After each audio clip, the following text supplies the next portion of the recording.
வெற்றி வாழ்வு திருச்சபையினுடைய புதன் மாலை ஆராதனைக்கு வந்திருக்கிற உங்கள் யாவரையும் நம்முடைய ஆண்டவரும் ரட்சகருமாகிய இயேசு கிறிஸ்துவின் நாமத்தினாலே வாழ்த்தி வரவேற்கிறேன். இந்த ஆராதனைக்கு ஆரம்பமாக நம் கண்களை மூடி தலைகளை தாழ்த்தி நாம் ஜெபிப்போம். எங்கள் அன்பின் பிதாவே, உம்முடைய குமாரனாகிய இயேசு கிறிஸ்துவின் நாமத்திலே உம்மண்டை நாங்கள் வருகிறோம். என் நல்லவரும் நன்மை செய்கிறவருமாய் இருக்கிறீர் தகப்பனையுமை ஸ்தோத்தரிக்கிறோம். உம்முடைய அநாதி சிநேகத்துக்காக, அன்புக்காக, உம்முடைய கிருபைக்காக, உம்முடைய இரக்கத்துக்காக, உம்முடைய தயவுக்காக உமக்கு நன்றி செலுத்துகிறோம். எங்கே 2-3 பேர் உம்முடைய நாமத்தினாலே கூடி வருகிறார்களோ அங்கே அவர்கள் மத்தியிலே நான் வாசமாய் இருக்கிறேன் என்று சொன்ன தேவன், உம்முடைய வார்த்தையின்படியே நீர் எங்கள் மத்தியில் இருக்கிறதற்காக உமக்கு நன்றி செலுத்துகிறோம். ஆண்டவரே, இங்கு நடக்கிற எல்லாவற்றின் மூலமாக உம்முடைய நாமம் மகிமைப்படட்டும் என்று நாங்கள் ஜெபிக்கிறோம். கர்த்தாவே, உம்மை ஸ்தோத்தரிக்கிறோம். இந்த மாலை வேளையிலே பாடல்களை பாடுகிற, இசைக்கருகளை வாசிக்கிற நம்முடைய தாசர்கள் மேல நம்முடைய அபிஷேகம் நிரம்பி வழியட்டும் என்று நாங்கள் ஜெபிக்கிறோம். ஆண்டவர், அத்தனுடைய வார்த்தை தெளிவோடும் அபிஷேகத்தோடும் வல்லமையோடும் புறப்பட்டு செல்லட்டும். கேட்கிற மக்களுடைய இருதயங்களிலே நம்பிக்கையும் விசுவாசத்தையும் எதிர்காலத்தை குறித்த ஒரு மாபெரும் நம்பிக்கையும் தைரியத்தையும் ஆண்டவரை கொடுக்கட்டும் என்று நாங்கள் ஜெபிக்கிறோம். அவருடைய வாழ்க்கையை நீர் கட்டி எழுப்புவீராக. அவர்கள் எழுந்து காலூன்றி நிற்கட்டும் என்று நாங்கள் ஜெபிக்கிறோம். அவர்களை எதிர்த்து வருகிற எல்லா சவால்களையும் மேற்கொள்வதற்கு இன்றைக்கு அவர்கள் கேட்கிற சத்தியம் அவர்களுக்கு உதவி செய்யட்டும், தைரியத்தை அளிக்கட்டும், நம்பிக்கை அளிக்கட்டும் என்று நான் ஜெபிக்கிறேன். தொடர்ந்து பரிசுத்த ஆவியானவர் பொறுப்படுத்திக் கொள்கிறாங்க. துதி கன மகிமை எல்லாவற்றும் ஒருவருக்கே நாங்கள் செலுத்துகிறோம். இயேசுவின் நாமத்தில் ஜெபிக்கிறோம் பிதாவே, ஆமென், ஆமென். நம்ம ஒரு பாடலை பாடி கர்த்தரை மேம்படுத்தும்.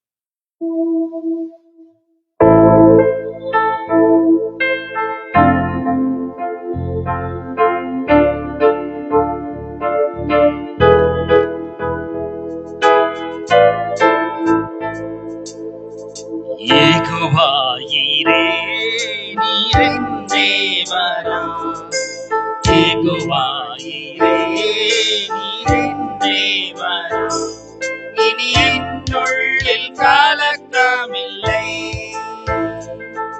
இனி என்னுள்ளில் கலக்கமில்லை.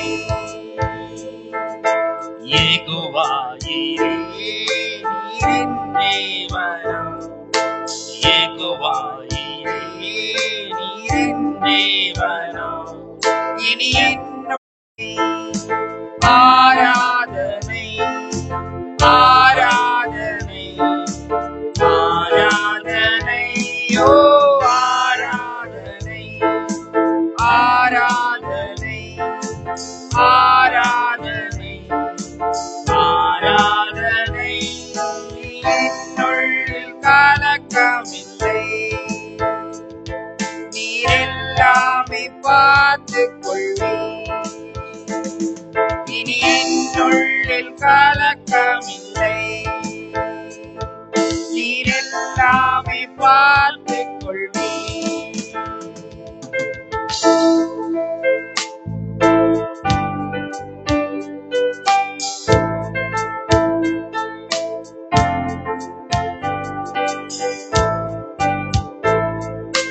யெகோவா ரஃபா நீரென் தேவனா, யெகோவா ரஃபா நீரென் தேவனா, நீரென் நோய்கள் சுமந்து கொண்டீர், நீரென் நோய்கள் சுமந்து கொண்டீர்.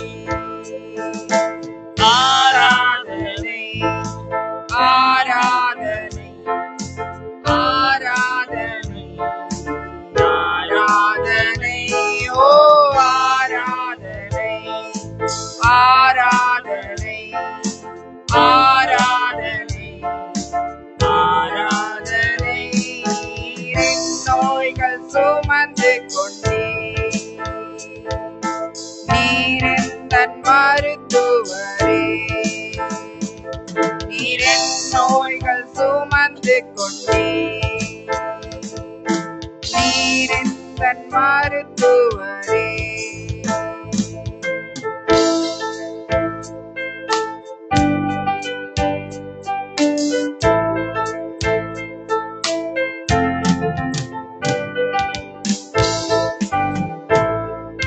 யெகோவா ருவா நீரென் தேவனா, யெகோவா ருவா நீரென் தேவனா, என் தேவைகள் நீர் அறிவீர், என் தேவைகள் நீரறிவே.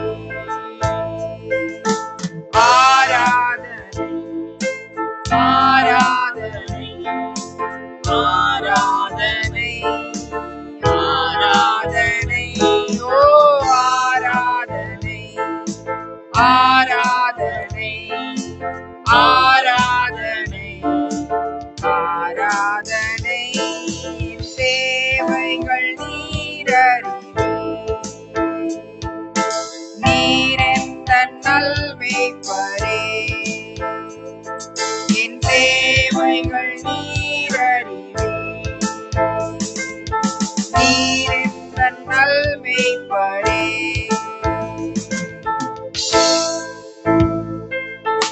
யெகோவா ஈரே நீரென் தேவனம். யெகோவா ஈரே நீரென் தேவனம். இனி என்னுள்ளில் கலக்கமில்லை. இனி என்னுள்ளில் கலக்கமில்லை. ஆராதனை ஆராதனை ஆராதனை ஆராதனை ஓ ஆராதனை ஆராதனை ஆராதனை ஆராதனை. நீ என்னுள்ளில் கலக்கமில்லை. நீரெல்லாமே பார்த்துக் கொள்வீர். இனி என்னுள்ளில் கலக்கமில்லை. நீரெல்லாமே பார்த்துக் கொள்வீர். என்னுள்ளில் கலக்கமில்லை. நீரெல்லாமே பார்த்துக் கொள்வீர். இனி என்னுள்ளில் கலக்கமில்லை. நீரெல்லாமே பார்த்துக் கொள்வீர்.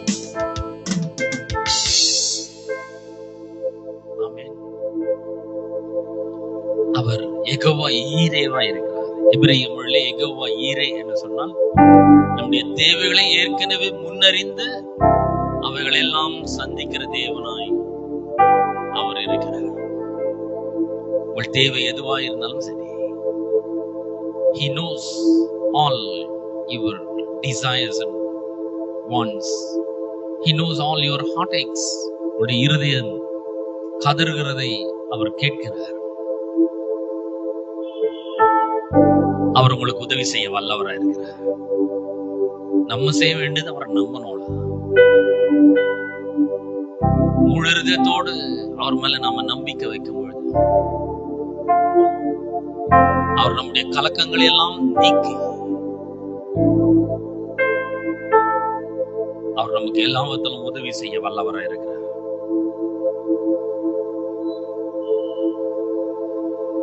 He will help you and He can help you. அவரால் உங்களுக்கு உதவி செய்ய முடியும்.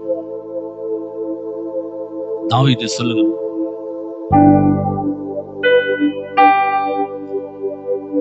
என் ஆத்துமாவே தேவனையே நோக்கி அமர்ந்திரு. நான் நம்புகிறது அவராலே. நீங்க நம்புகிறது அவர்கிட்ட இருந்து வரும்.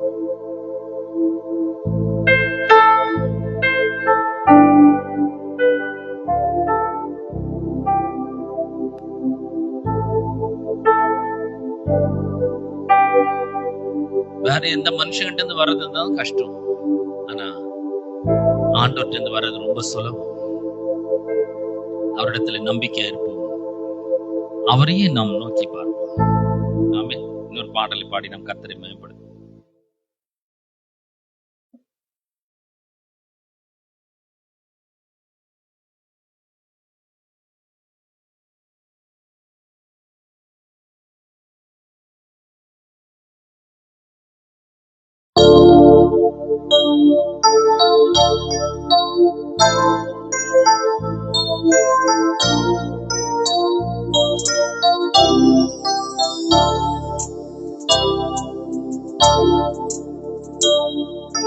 நம்ப பண்ணின உந்தன் வாக்குகளை நினைத்து நிறைவேற்றுவே. நீ நம்ப பண்ணின உந்தன் வாக்குகளை நினைத்து நிறைவேற்றுவே. இன்னொரு முறை பாடுவோம். நீ நம்ப பண்ணின உந்தன் வாக்குகளை நினைத்து நிறைவேற்றுவே. நீ நம்ப பண்ணின உந்தன் வாக்குகளை நினைத்து நிறைவேற்றுவே. மறவாமல் நினைப்பவரே இயேசையா நிறைவேற்றி முடிப்பவரே. மறவாமல் நினைப்பவரே இயேசையா நிறைவேற்றி முடிப்பவரே. நீ நம்ப பண்ணின உந்தன் வாக்குகளை நினைத்து நிறைவேற்றுவே. நீ நம்ப பண்ணின உந்தன் வாக்குகளை நினைத்து நிறைவேற்றுவே.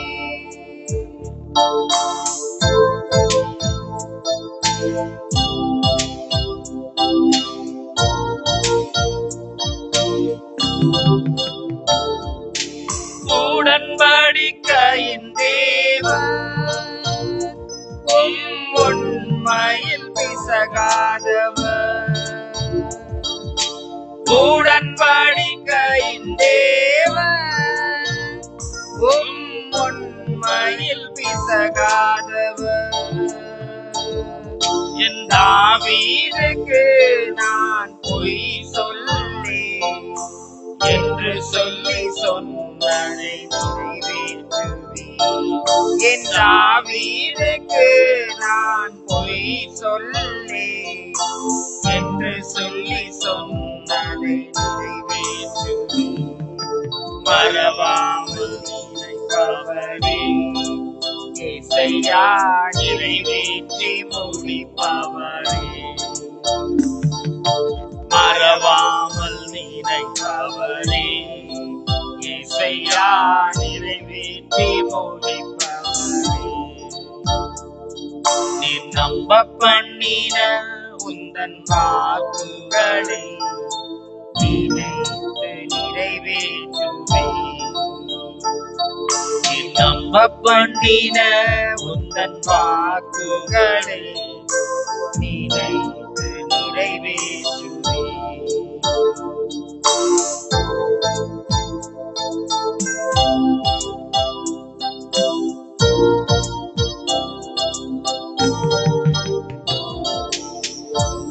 அதை செய்து முடிப்பேன். நீர் முடித்து தீர்க்கும் மட்டும் கைவிட மாட்டேன். சொன்னதை செய்து முடிப்பேன். நீர் முடித்து தீர்க்கும் மட்டும் கைவிட மாட்டேன். என் கையை கொண்டு நீ தொடங்கினதெல்லாம் என் கையை கொண்டு நிறைவேற்றுவே. என் கையை கொண்டு நீ தொடங்கினதெல்லாம் என் கையை கொண்டு நிறைவேற்றுவீர்.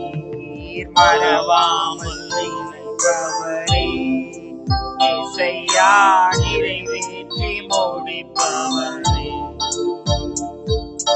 மறவாமல் நினைப்பவரே இயேசையா நிறைவேற்றி முடிப்பவரே. நீ நம்ப பண்ணின உந்தன் வாக்குகளை நினைத்து நிறைவேற்றுவே. நீ நம்ப பண்ணின உந்தன் வாக்குகளை நினைத்து நிறைவேற்றுவே. மறவாமல் நினைப்பவரே இயேசையா நிறைவேற்றி முடிப்பவரே. மறவாமல் நினைப்பவரே ஏசையா நிறைவேற்றி முடிப்பவரே. நீ நம்ப பண்ணின உந்தன் வாக்குகளை நினைத்து நிறைவேற்றுவீர்.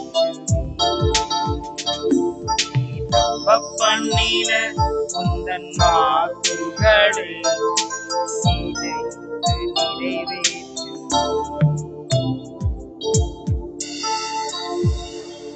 ஹல்லேலூயா.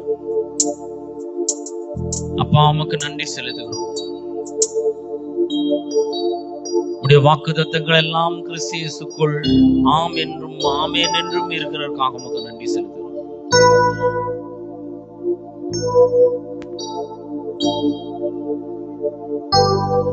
இந்த வாக்குறுதிகளை எல்லாம் நாங்கள் நம்புகிறோம்.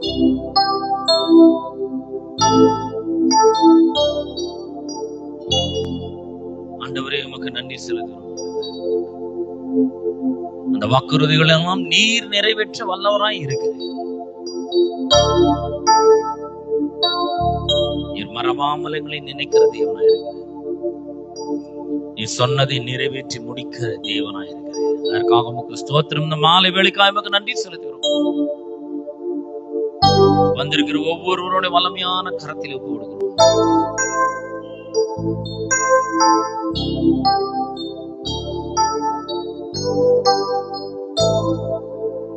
ஒவ்வொருவரை நீர் ஆசீர்வதிப்பீராக. இருதயங்களின் வாழ்க்கைகளையும் கட்டி எழுப்புவீராக. வாழ்க்கையில சுபிட்சமும் நன்மையும் ஏராளமும் தாராளமும் நிரம்பி வழிதலும் புரண்டு ஓடுதலும் உண்டாகட்டும். உன்னுடைய வாழ்க்கையிலே மேலும் மேலும் பெருகட்டும் என்று நாங்கள் ஜெபிக்கிறோம். தொடர்ந்து ஒவ்வொருவரையும் நீர் ஆசீர்வதிப்பீராக. உன்னுடைய பிரசன்னத்தினால் மாத்திரமல்ல, உன்னுடைய வல்லமையினாலும் மகிமையினாலும் உன்னுடைய ஆசீர்வாதத்தினாலும் அவர்களை நிரப்பி அனுப்பும்படியாய் ஜெபிக்கிறேன். துதி கன மகிமையெல்லாம் அவற்றும் ஒருவருக்கே நாங்கள் செலுத்துகிறோம். இயேசுவின் நாமத்தில் ஜெபிக்கிறோம் பிதாவே. ஆமென்.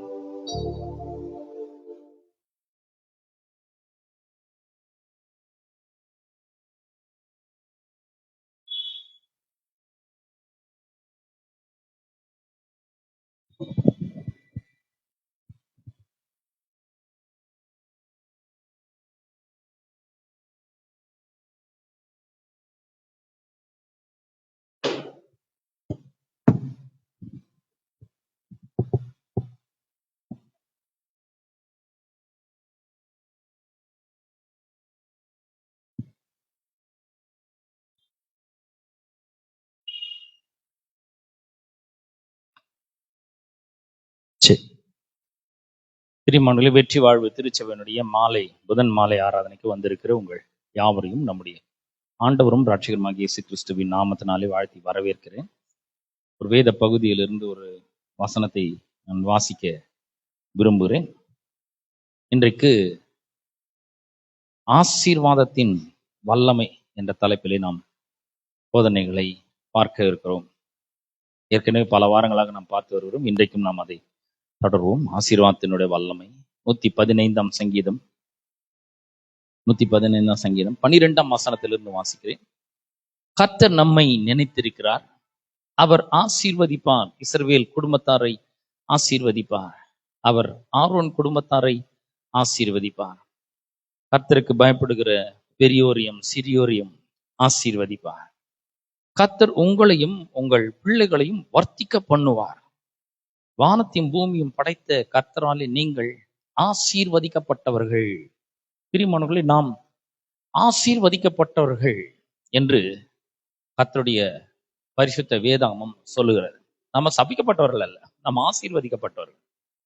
யார் நம்மளை ஆசீர்வதிக்கிறது? வானத்தையும் பூமியும் படைத்த கர்த்தராலே நாம் ஆசீர்வதிக்கப்பட்டிருக்கிறோம். அவர் நம் ஆசீர்வாதமாய் வாழ வேண்டும் என்று அவர் விரும்புகிறார். நம்ம வாழ்க்கை நல்லா இருக்க வேண்டும் என்று அவர் விரும்புகிறார். நம்ம கெட்டு போறது அவருடைய சித்தம் கிடையாது.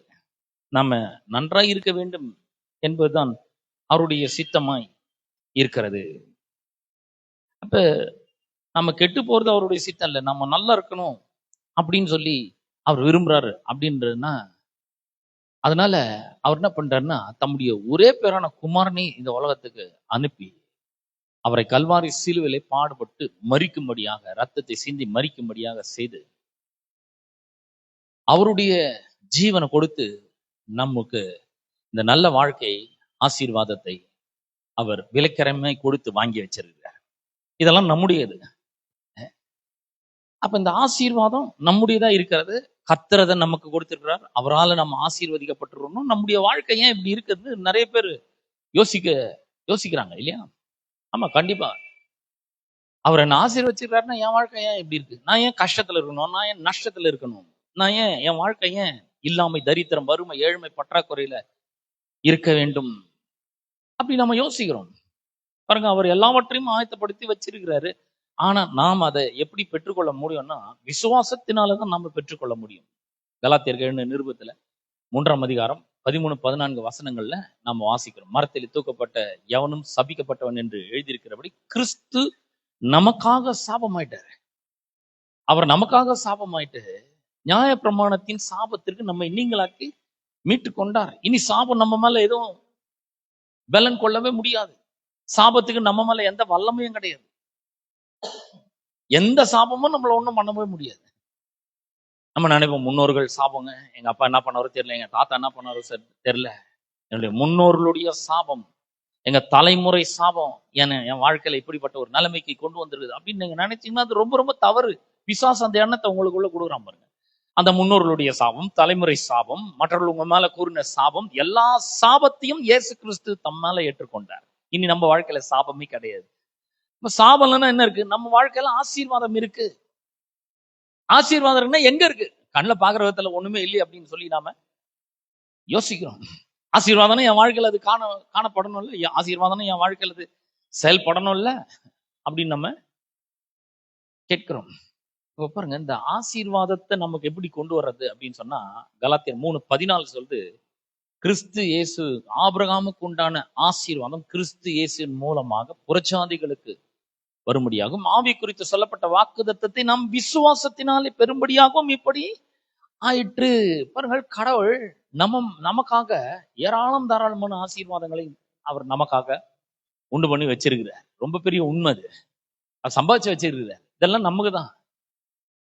ஆனா இந்த ஆசீர்வாதத்தை நாம பெற்று அனுபவிக்க வேண்டும் என்றால் விசுவாசம் ரொம்ப முக்கியமானதா இருக்கிறது. விசுவாசம் என்ன? அவர் சொல்றதை அப்படியே நம்பணும். அவர் சொல்றத அப்படியே நாம நம்முடைய வாழ்க்கையில எடுத்துக்கொள்ள வேண்டும். எபிரேயர் நிருபம் 11ஆம் அதிகாரம் 1ஆம் வசனத்துலதான் அந்த விசுவாசம்னா என்னன்றது இருக்கு. விசுவாசமானது நம்பப்படுகிறவரின் உறுதியும் காணப்படாதவர்களுடைய நிச்சயமாய் இருக்கிறது. அப்ப நம்பிக்கையில இருந்து முதல்ல இந்த விசுவாசம் ஆரம்பிக்கிறது. விசுவாசம் நம்பிக்கையில இருந்து ஆரம்பிக்குது. நம்பிக்கை என்ன? ஹோப், HOPE, ஹோப் அப்படின்னா என்னன்னா ஒரு நல்லது நடக்கும் என்ற ஒரு மாபெரும் எதிர்பார்ப்பு. அது பேர் தான் நம்பிக்கை. அவர் மேல நம்பிக்கை வைக்கும்போது அவர் சொன்னதெல்லாம் என் வாழ்க்கையில் நடக்கும்ன்ற ஒரு பெரிய எதிர்பார்ப்பை நாம வைக்க வேண்டும். நாம என்ன பண்றோம்? மனுஷன் சொல்றதெல்லாம் அப்படியே நம்பிடுறோம்.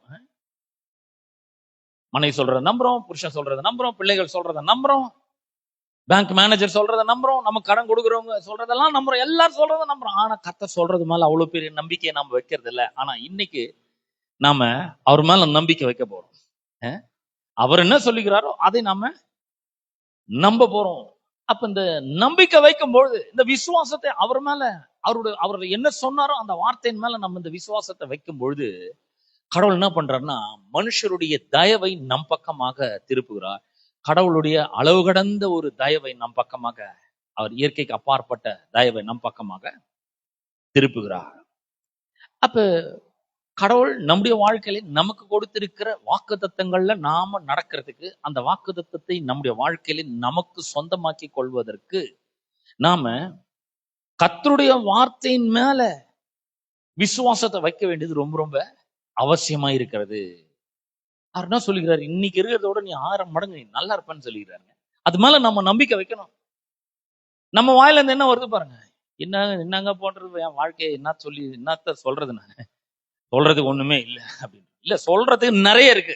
நான் சொல்றேன், நம்ம சொல்றதுக்கு ஒண்ணுமே இல்லை அப்படின்னு இல்ல, சொல்றதுக்கு நிறைய இருக்கு நான் சொல்றேன். ஏன்னா அவ்வளவு பண்ணி வச்சிருக்கிறாரு அவர் சொல்லியிருக்கிறாரு, இன்னைக்கு இருக்கிறதோட 1000 மடங்கு நல்லா இருப்ப, நல்ல வீடுகளை கட்டுவ, அதுல குடியேறுவ, பொண்ணு வெளியும் உனக்கு அதிகரிக்கும், நாடு மாடுகள்லாம் திரட்சியாகும், உண்டானவெல்லாம் வர்த்திக்கும், உனக்கு ஒரு குறையும் இருக்காது, திருப்தியா நீ சாப்பிடுவ. எவ்வளவு சொல்லியிருக்க, நீடி ஆயுளோட நீ இருப்ப, ஒரு வாதம் உன் கூடாரத்தை அணுகவே அணுகாது, நீ சுகமா இருப்ப, ஆரோக்கியமா இருப்ப, நல்லா இருப்ப, கெட்டு போகவே மாட்டேன், நான் உன் பட்சத்துல இருக்கேன், நான் உனக்கு சப்போர்ட்டா இருக்கேன், நான் உனக்கு ஹெல்ப் பண்றேன், என்ன நோக்கி பாரு, நான் சொல்றதை கேளு அப்படின்றாரு. நம்ம என்ன பண்றோம், அவர் சொல்றதை ஒதுக்கி வச்சுட்டு மத்தவங்க சொல்றதை மட்டும் நம்ம கேட்டுட்டே இருக்கணும். கொஞ்சம் யோசிச்சு பாருங்க, ஒரு நாள்ல எத்தனை முறை கடவுள் சொன்னது நம்ம நினைச்சு பார்க்கணும். கடவுள் எவ்வளவு சொல்லி இருக்கிறார், ஏராளமா சொல்லி இருக்கிறார்.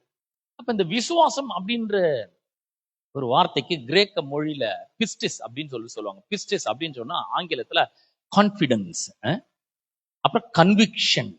கன்விக்ஷன் உறுதியா நம்புறது.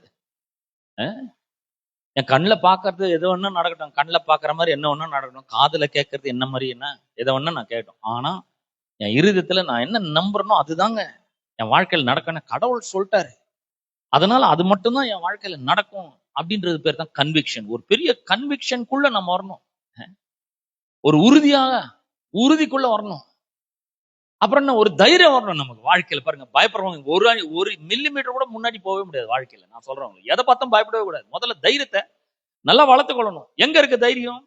தைரியன்றது ஒரு ஸ்பிரிட், பயம்ன்றதும் ஒரு ஸ்பிரிட். வேத வசனம் சொல்ற 2 தீமோத்தேயு 1:7, தேவன் நமக்கு பயமுள்ள ஆவியை கொடாமல், ரோமர் 8:15 சொல்ற, அன்றியும் திரும்பவும் நாம் பயப்படுகிறதுக்கு அடிமைத்தனத்தின் ஆவியை பெறாமல். Fear is a spirit. பலமும் அன்பும் தெளிந்த புத்தியும் உள்ள ஆவியை தந்திருக்கிறார். அவர் என்ன பண்ணிக்கிறார், ஸ்ட்ராங் ஸ்பிரிட்டை கொடுத்துக்கிறார். இது நம்ம நம்பணும். பாருங்க, எதை பார்த்தும் பயப்படவே கூடாது. என்ன வந்தாலும் சரி பயப்பட மட்டும் கூடவே கூடாது. ஏன்னா பயப்படுறவங்க ஒரு அடி கூட முன்னாடி போகவே முடியாது வாழ்க்கையில. நான் திட்டவட்டமா சொல்லிடுறேன். அதுக்கு பதில் என்ன பண்ணணும், கடவுள் சொல்லி இருக்கிறது மேல நம்முடைய நம்பிக்கையும் விசுவாசத்தையும் வைக்கணும். அதை உறுதியா பிடித்துக் கொள்ள வேண்டும். அப்ப நம்ம என்ன சொல்லணும், காலையில எழுந்த உடனே நமக்கு நிறைய எண்ணங்கள் வரும் பாருங்க.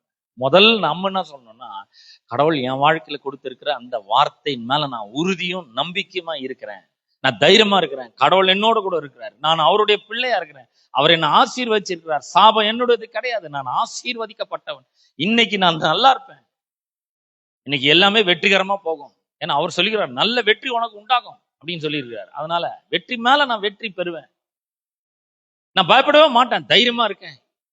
இன்னைக்கு எனக்கு தயவு செய்யற ஒருத்தரை என் வாழ்க்கையில கடவுள் எனக்கு இன்ட்ரடியூஸ் பண்ணுவாரு, அவர் என்ன நோக்கி வருவார், எனக்கு அவர் தயவு பண்ணுவார் அப்படி நம்ம கான்பிடென்டா இருக்கணும். பாருங்க, ஒரு தைரியமா இருக்கணும், நம்பிக்கையோட இருக்கணும், உறுதியா இருக்கணும். அப்ப அப்படி இருக்கும்பொழுது என்ன பண்றாரு கடவுள், என்ன பண்றாரு, ஒரு சூப்பர் நேச்சுரல் ஃபேவரை நம் பக்கமாக அவர் திருப்புகிறார். சூப்பர் நேச்சுரல் ஃபேவர் அப்படின்றது பாத்தீங்கன்னா கண்ணை பார்க்க முடியாது, அது ஒரு ஆவிக்குரிய நிஜம். ஆவிக்குரிய நிஜம், it is a spiritual reality. இப்படி நாம பேசும்பொழுது நம்ம கண்ணுக்கு தெரியாத ஒரு உலகத்துல ஒரு அற்புதம் நிகழ்கிறது. அதாவது தேவனுடைய கண்ணோட்டத்துல அது ஒரு செய்து முடிக்கப்பட்ட ஒரு நிஜமாக அது இருக்கிறது. சூப்பர் நேச்சுரல் ஃபேவர் அப்படின்னு நான் சொல்லும்பொழுது அதனுடைய அர்த்தம் என்னன்னா, to something that is a fixed reality from God's perspective. அவர் பார்க்கும்பொழுது உங்களுக்காக எல்லாவற்றையும் அவர் செஞ்சு முடிச்சிட்டப்பா நீ பாக்குறாரு.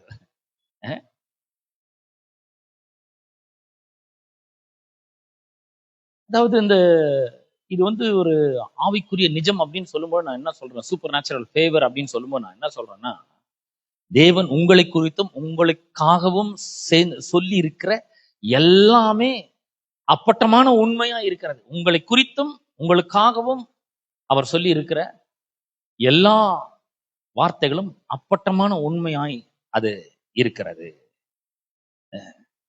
அப்ப இந்த விசுவாசம் நமக்கு ரொம்ப முக்கியமானதாய் இருக்கிறது. இந்த விசுவாசம் வரும்பொழுதுதான் நம்முடைய இருதயத்துல ஒரு பெரிய எதிர்பார்ப்பை அது உண்டு பண்ணுகிறது. பாருங்க, கடவுள் ஒண்ணு சொல்லி இருக்கிறாரு, நான் உன்னை ஆசீர்வதிச்சிட்டேன்பா, நீ நல்லாதான் இருக்க முடியும், கெட்டு போகவே முடியாது, நீ இன்னைக்கு இருக்கிறது மாதிரி 1000 மடங்கு நல்லா இருப்ப, நான் நிச்சயமா உன்னை ஆசீர்வதிச்சு உன்னை பெருகவே பெருக பண்ணுவேன் அப்படின்னு சொல்லி இருக்கும் பொழுது, அந்த வார்த்தையை அவர் எனக்காக சொல்லி இருக்கிறாரு, அது மேல நான் நம்பிக்கை வைக்கிறேன், தைரியத்தை வைக்கிறேன். அந்த வார்த்தையை நான் நோக்கி பார்க்கும் பொழுது எனக்குள்ள ஒரு பெரிய எதிர்பார்ப்பு நடக்கும். வாழ்க்கையில நம்ம பாருங்க, டெய்லி காலையில எழுந்தோன்னா நாம என்ன எதிர்பார்க்கணும், ஐயோ இன்னைக்கு என்ன நடக்க போதோ தெரியல, நேற்று நாள் சரியில்லை எனக்கு, நேத்து ஏன் மூஞ்சில முழிச்சனோ தெரியல, நேத்து நாளே சரியில்லைங்க, ஒரு டீல் கூட முடியல, ஒரு வேலையும் ஆகல, இதெல்லாம் முடிக்கணும்னு நினைச்சிருந்தேன், ஆனா ஒண்ணுத்தையுமே முடிக்கவே இல்லை நானு. அவ்வளவு கஷ்டமான ஒரு நாளா இருந்தது. இன்னைக்கு எப்படி இருக்க போதோ தெரியல அப்படி நம்ம நினைக்கிறோம். ஆனா ஒவ்வொரு நாளும் எழுந்திரிச்ச உடனே நம்ம ஒரு பெரிய எதிர்பார்ப்போட எழுந்திருக்க வேண்டும். நாம எப்படிப்பட்ட ஒரு எதிர்பார்ப்பு? கடவுள் என்னோட கூட இருக்கிறாருங்க, நான் அவருடைய பிள்ளையா இருக்கிறேன், அவர் என் மேல ரொம்ப அன்பா இருக்கிறாரு. இன்னைக்கு வந்து பெரிய பெரிய அற்புதங்கள் என்னோட வாழ்க்கையில நடக்க போகுது. ஒரு பெரிய எதிர்பார்ப்பு எனக்கு இருக்க வேண்டும். நம்ம காலையில எழுந்தோம்னா அப்படிப்பட்ட ஒரு பெரிய எதிர்பார்ப்பு நமக்கு. இன்னைக்கு ரொம்ப நாள் நல்லா இருக்கும், சூப்பரா இருக்கும். அவன் குறுக்க வந்தாலும் சரி, அவன் குறுக்க வரலனாலும் சரி, எந்த முகத்துல முழிச்சாலும் சரி, எந்த முகத்துல முழிக்கலனாலும் சரி, இன்னைக்கு என் நாள் நல்லா இருக்கும். ஏன்னா கடவுள் என்னோட கூட இருக்கிறாரு. அவர் சொல்லுகிறாரு, நான் நல்லா இருப்பேன்னு சொல்லுகிறாரு, நான் கெட்டு போக முடியாதுன்னு சொல்லுகிறாரு, அவர் என் கூடவே இருந்து எல்லா காரியங்களும் வாய்க்க பண்றேன்னு சொல்லுகிறாரு, எனக்கு வெற்றியை தரேன்னு சொல்லுகிறாரு. அதனால அந்த வார்த்தை மேல நான் நம்பிக்கை வைக்கிறேன். சிலருக்கு ஒரு சின்ன பூனை குறுக்க போச்சுன்னா முடிஞ்சு போச்சு கதை, வாழ்க்கையா போயிட்ட மாதிரி அவங்களுக்கு. அவ்வளவுதாங்க இன்னைக்கு, அவ்வளவுதான் நாள், எப்படியோ தெரியல, குறுக்க போயிடுச்சு பூனை. அது பூனை என்னங்க, அது எங்கேயோ இற தேட போகுது பாவம், அதுக்கு பசி எடுக்குது, எங்கேயோ சாப்பிட்றதுக்கு போகுது, சாப்பாடு தேடி போகுது. நம்ம ஏதோ குறுக்க போறோம், நம்ம வேலையை கெடுக்கணும்னா அது வருது கிடையாது. மனுஷனுக்கு எப்படிப்பட்ட ஒரு யாரும் சொல்றதெல்லாம் நம்புறான் பாருங்க. ஆனா கடவுள் சொல்றாரு, இந்த விசுவாசம் நமக்கு இருக்கும்பொழுது, இந்த உறுதி நமக்குள்ள இருக்கும்பொழுது, நம்பிக்கை இருக்கும்பொழுது, உள்ள அது ஒரு பெரிய இருதயத்துல ஒரு பெரிய எதிர்பார்ப்பை ஏற்படுத்த ஆரம்பிக்கிறது. இந்த உள்ளத்துல வெறும் எதிர்பார்ப்பு மட்டும் இல்ல, சந்தோஷமும் மகிழ்ச்சியும் நிரம்பி வழி ஆரம்பிக்குது. உலகத்துல என்ன நடந்தாலும் சரி, என் கூட கடவுள் இருக்கிறாருங்க, என்ன உண்டாக்கின கடவுள் என் கூட இருக்கிறாரு, அவரு என்ன இதுல இருந்து விடுதலை ஆக்குவார், இந்த கடன் பிரச்சனையில இருந்து விடுதலை ஆக்குவார், இந்த வேலைய எனக்கு அவரு முடிச்சு கொடுப்பார். அப்ப ஒவ்வொரு நாளும் எந்திரிக்கும் போதே ஒரு பெரிய உற்சாகத்தோட எந்திரிக்கணும். இன்னைக்கு கடவுள் என்ன பண்ண போறாரு தெரியல, நான் அப்படிதான் எந்திரிக்கும் போதே எனக்கு நல்லா தெரியுது, இன்னைக்கு ஏதோ கர்த்தர் பெருசா பண்ண போறாரு. பெரிய எதிர்பார்ப்பு இருக்கு எனக்கு. ஏன்னா அவர் சொல்லி இருக்கிறாரு நிறைய, நீ எதிர்பார்த்திருக்கிற நல்ல முடிவை நான் உனக்கு கொடுக்கும்படிக்கு உன் பேரில் நான் வைத்திருக்கிற நினைவுகள் எல்லாம் நான் அறிஞ்சிருக்கிறேன், அதெல்லாம் தீமைக்கு ஏதுவானவர்கள் அல்ல, நன்மைக்கு ஏதுவானவர்கள், நல்ல எதிர்காலத்துக்கு ஏதுவானவர்கள் சொல்லிக்கிறாரு. நான் எப்படி எதிர்பார்க்காம இருக்க முடியும்? அவர் சொல்லிடுற வார்த்தை என் இருதயத்துல இருக்கு, உள்ள வச்சிருக்கிறேன், அது மேல நம்பிக்கையா இருக்கிறேன், அது மேல ஒரு பெரிய எதிர்பார்ப்போட இருக்கிறேன். இது உள்ள இருக்கிறதுனால எனக்குள்ள ஒரு பெரிய விசுவாசம் வருது. விசுவாசம் வந்தோன்னு ஒரு பெரிய எதிர்பார்ப்பு வருது, இன்னும் என்ன நல்லது நடக்க போகுது, நான் எதிர்பார்க்கறதெல்லாம் அது நடக்க போகுது. ஏன்னா அவர் சொல்லிட்டுக்கிறாரு, நான் என்ன எதிர்பார்க்கணும் அதை நான் தரேன். அப்ப நம்ம நல்லா எதிர்பார்க்கணும். விசுவாசம் இருந்தாதான் எதிர்பார்ப்பு உள்ளத்துல உண்டாகும். எதிர்பார்ப்பு வரும்பொழுது மகிழ்ச்சி இருக்கிறது, சந்தோஷம் இருக்கிறது. ஒவ்வொரு நாளும் வந்து இந்த கடவுளுடைய தயவு என் வாழ்க்கையில வெளிப்பட போகுதுன்ற ஒரு பெரிய மகிழ்ச்சியும் சந்தோஷமும் நமக்கு இருக்கு பாருங்க. அதாவது நம்மளை விட கடவுள் வந்து ரொம்ப ஆர்வமா இருக்கிறாரு, அவர் வந்து ரொம்ப ஈகரா இருக்கிறார், எப்போ இந்த ரிச்சர்டோட வாழ்க்கையில ஒரு பெரிய நன்மையை நம்ம செய்ய முடியும் அப்படின்னு ரொம்ப ஈகரா இருக்கிறார், ரொம்ப ஆர்வமா இருக்கிறாருங்க. நம்மளோட அவர் ரொம்ப ஆர்வமா இருக்கிறாரு. அப்ப இந்த நான் சொன்னேன் இல்லையா, கடவுளுடைய தயவு அப்படின்ட்டு, அந்த கடவுளுடைய நம்பிக்கை நமக்கு இருக்கும்பொழுது, எதிர்பார்ப்பு இருக்கும்பொழுது, விசுவாசம் இருக்கும்பொழுது, கடவுளுடைய தயவை, இயற்கைக்கு அப்பாற்பட்ட தயவை நம் பக்கமாக திருப்புறான்னு சொன்னேன். இந்த தயவை நம்ம கண்ணில் பார்க்க முடியாது. இப்போ எலக்ட்ரிசிட்டி இருக்கு, நான் பேசுறேன், இது வந்து ஆம்பிளிஃபை பண்ணி கொடுக்குது, என் வாய்ஸ் ஆம்பிளிஃபை பண்ணி கொடுக்குது, எலக்ட்ரிசிட்டி மூலமா லைட் எரியுது, ஃபேன் ஓடுது, ஏசி ஓடுது, ஸ்பீக்கர்லாம் ஒர்க் பண்ணுது. எலக்ட்ரிசிட்டியை கண்ணில் பார்க்க முடியாது, ஆனா அதனுடைய எஃபெக்டை பார்க்க முடியும். அதே போலதான் இந்த சூப்பர் நேச்சுரல் ஃபேவர், விசுவாசத்தின் மூலமா நம்ம கடவுளை விசுவாசிக்கும் பொழுது அவர் சூப்பர் நேச்சுரல் ஃபேவரை நம் பக்கமாக திருப்புகிறவராய் இருக்கிறாரு. அந்த சூப்பர் நேச்சுரல் ஃபேவர் எப்படின்னா, எலக்ட்ரிசிட்டி மாதிரி கண்ணில் பார்க்க முடியாது, ஆனா அதனுடைய விளைவுகளை நம்ம நிச்சயமாக பார்க்க முடியும். அப்ப இது எப்படி வேலை செய்யணும், நாம அதுல தீர்மானமா இருக்கணும். இந்த சூப்பர் நேச்சுரல் ஃபேவர் எனக்காக வேலை செய்துங்க, நான் விசுவாசிக்கிறேன், அதனால இந்த சூப்பர் நேச்சுரல் ஃபேவர் எனக்காக அது வேலை செய்து என் வாழ்க்கையில அது வேலை செய்து கொண்டு இருக்கிறது. என் வாழ்க்கையில எப்படிப்பட்ட சூழ்நிலை இருந்தாலும் சரி, தயவு வேலை செய்து, கடவுளுடைய இயற்கைக்கு அப்பாற்பட்ட தயவு என் வாழ்க்கையில வேலை செய்கிறது. அநேக கிறிஸ்தவர்களுடைய வாழ்க்கையில் கூட இந்த கடவுளுடைய தயவு வேலை செய்யறதே கிடையாது. ஏன்னா அவங்க விசுவாசிக்கிறது இல்லை, அவிசுவாசம் உள்ள நிறைய இருக்குது, நம்பிக்கையே இல்லை அவங்களுக்குள்ள. அப்ப பாருங்க, ஒண்ணு நம்ம விசுவாசத்துல நடக்கிறோம், இல்லைன்னா அவிசுவாசத்துல நடக்கும். ரெண்டுல ஏதாவது ஒண்ணுல நம்ம நடந்துட்டே இருக்கோம். ஒண்ணு கடவுளுடைய வார்த்தையை விசுவாசிக்கிறோம், அப்படி இல்லைன்னா அதை விசுவாசிக்கல, அவ்வளவுதான். இது ரெண்டுத்துக்கும் நடுவு நிலைமைன்னு ஒண்ணுமே கிடையாது. அநேக கிறிஸ்தவர்கள் விசுவாசிக்கிறதே கிடையாது. என்ன விசுவாசிக்கிறதுனா, இன்னைக்கு இருக்கிறத விட என் வாழ்க்கை ரொம்ப நல்லா மாறும் அப்படின்றத விசுவாசிக்கிறதே கிடையாது. நம்ம என்ன நினைக்கிறோம், போன வருஷம் தாங்க அவ்வளவு படாத பாடுபட்டேன், ரொம்ப கஷ்டப்பட்டேன், போன வருஷம்லாம் என்கிட்ட பணமே இல்லை, சொத்தெல்லாம் போச்சு, இந்த வருஷம் எப்படி இருக்க போதோ தெரியல, இந்த வருஷம் அதோட மோசமா கூட இருக்கலாம், யாருக்கு தெரியும். நல்லது நடக்கும்ன்ற ஒரு பெரிய எதிர்பார்ப்பே இல்லை அவங்களுக்குள்ள. பாருங்க, அநேக கிறிஸ்தவர்களுக்கு தங்க வாழ்க்கை இப்ப இருக்கிறத விட சிறந்ததாக மாறும் என்ற நம்பிக்கையே கிடையாது. அவங்க விசுவாசிக்கவே மாட்டேங்கிறாங்க. ஆனா நான் சொல்றேன், இங்க இருக்கிற ஒவ்வொருவரும் அதை விசுவாசிக்க வேண்டும். இன்னைக்கு இருக்கிறத விட என் வாழ்க்கை நல்லா மாறும், கடவுளுடைய இயற்கைக்கு அப்பாற்பட்ட தயவு விசுவாசம் என் வாழ்க்கையில அது வேலை செஞ்சு கொண்டு இருக்கிறது என்பதை நாம் நம்பிக்கையோடு விசுவாசிக்க வேண்டும். அவங்க வாழ்க்கையில ஏன் அந்த தயவு வேலை செய்யலைன்னா, கடவுள் ஏற்கனவே இந்த தயவை அவர்கள் மேல ஊட்டி இருக்கிறார், இந்த ஆசீர்வாதத்தை ஊட்டி இருக்கிறார் அப்படின்றத அவங்க விசுவாசிக்க மறுக்கிறார்கள், நம்ப மறுக்கிறார்கள். அது மாத்திரமல்ல, அவங்களுடைய வாழ்க்கையில தற்சமயம் நடக்கிற அந்த சூழ்நிலை இருக்கு பாத்தீங்களா, பிசிக்கல் சர்க்கம்ஸ்டான்சஸ், அது மூலமா அவர்கள் கண்ட்ரோல் பண்ணப்படுகிறார்கள். அந்த அந்த அந்த சூழ்நிலைகள் அவர்களை ஆளுக செய்கிறது. இந்த சூழ்நிலை மேலேயே கவனம் இருக்குது. என்ன பண்றதுன்னே தெரியலங்க, கையில ஒண்ணுமே இல்லைங்க, பிசினஸ் சரியாவே போக மாட்டேங்குது, பணம் வரவே மாட்டேங்குது, இது மேலேயே கண் இருக்கு பாருங்க. இந்த physical circumstances ruled them, control them. அவங்கள கண்ட்ரோல் பண்றதுனால அவங்களால வாழ்க்கையில முன்னேறவே முடியல, விசுவாசிக்க முடியல, கடவுளோட வார்த்தை மேல கவனத்தை செலுத்த முடியல. அவர் என்ன சொல்லிக்கிறாருன்றத அது மேல அவங்களுக்கு ஒரு பெரிய ஈர்ப்பு ஒண்ணுமே கிடையாது. நான் சொல்றேன், வெளியே என்ன நடக்குதுன்ற ஒரு பெரிய விஷயமே கிடையாது, அதை விட்டு தள்ளுங்க. நமக்கு இயேசு கிறிஸ்து மூலமாக இந்த ஆபிரகாமினுடைய ஆசீர்வாதத்துல ஒரு பங்கு இருக்கு. நமக்கு அதுல நம்ம பங்கடைஞ்சிருக்கிறோம். அதை நம்முடைய வாழ்க்கையில அனுபவிக்கிறதுக்கு ஒரு பெரிய ஒரு அனுமதி நமக்கு கொடுக்கப்பட்டிருக்கிறது. இந்த தயவு நமக்கு கொடுக்கப்பட்டிருக்கு, ஏற்கனவே கொடுக்கப்பட்டிருக்கு. கர்த்தர் என்ன பண்ணிக்கிறார், இந்த ஆசீர்வாதத்தின் தயவு நம்ம மேல ஏராளம் தாராளமாக ஊட்டி இருக்கிறார். இந்த சூப்பர் நேச்சுரல் ஃபேவர் நம்முடையது, நம்ம விசுவாசிக்கணும். இது என்னது? இது இந்த இயற்கைக்கு அப்பாற்பட்ட தேவனுடைய தெய்வீக தயவை கடவுள் எம்மால ஊட்டி இருக்கிறார். இந்த ஆசீர்வாதத்தை எம்மால ஊட்டி இருக்கிறார். நான் ஆசீர்வதிக்கப்பட்டவன், இந்த சூப்பர் நேச்சுரல் ஃபேவர் என்னுடையது, அது எனக்கு சொந்தமானது.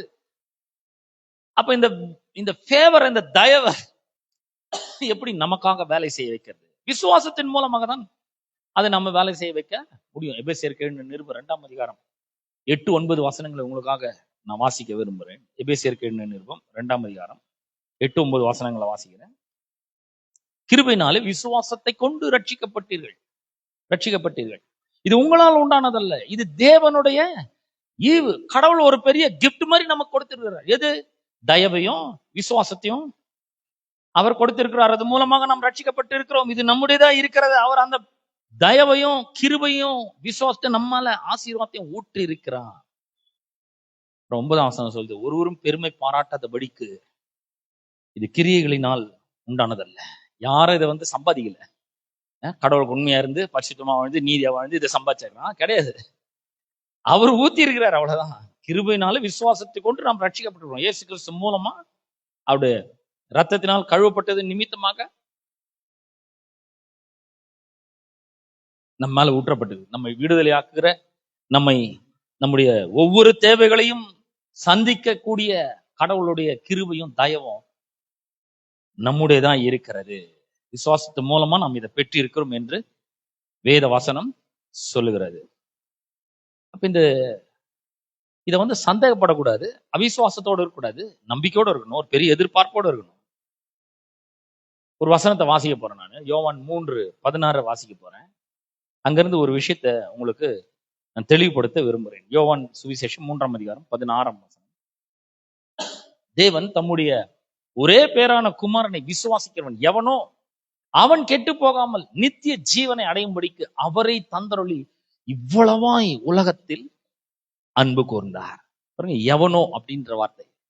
தேவன் தம்முடைய ஒரே பேரான குமாரனை விசுவாசிக்கிறவன் எவனோ, அவன் எந்த ஊர்ல இருந்தாலும் சரி, என்ன பேர் இருந்தாலும் சரி, எந்த மொழி, எந்த இனம், எந்த ஜாதி, எந்த நாட்டை சேர்ந்தவனா இருந்தாலும், எந்த குலத்தை சேர்ந்தவனா இருந்தாலும் சரி, யாரா இருந்தாலும் சரி, அவன் கெட்டு போகாமல் நித்திய ஜீவனை அடையும்படிக்கு அவரையே தந்தருளி இவ்வளவாய் உலகத்தில் அன்பு கூர்ந்தார். உலகத்தில் அன்பு கூர்ந்தார்னா உலகத்தில் இருக்கிற எல்லா மனுஷர் மேலே அவர் அன்பு கூர்ந்து இருக்கிறார். ஆனா இந்த நித்திய ஜீவனை யாருக்கு கொடுக்கிறாரு அப்படின்னு சொன்னா, யார் அவரை விசுவாசிக்கிறாங்களோ அவங்க மட்டும்தான். அவர் எல்லாரும் நேசிக்கிறாரு. ஆமா, உங்க பக்கத்து வீட்டுக்காரர் நேசிக்கிறாரு, உங்களோட பணிபுரிகிறவர்களை நேசிக்கிறாரு, உங்க பாச நேசிக்கிறாரு, உங்க கம்பெனியை நேசிக்கிறாரு, அதுல வேலை செய்யற ஒவ்வொருத்தரையும் நேசிக்கிறாரு, இந்த உலகத்துல இருக்கிற ஒவ்வொரு மனிதனையும் அவர் நேசிக்கிறாருங்க. அதனால்தான் ஒரே பேரான குமாரனை கொடுத்துட்டாரு. ஆனா அவரை விசுவாசிக்கிறவங்களும் மட்டும்தான் நித்திய ஜீவன் சொல்லிட்டாரு.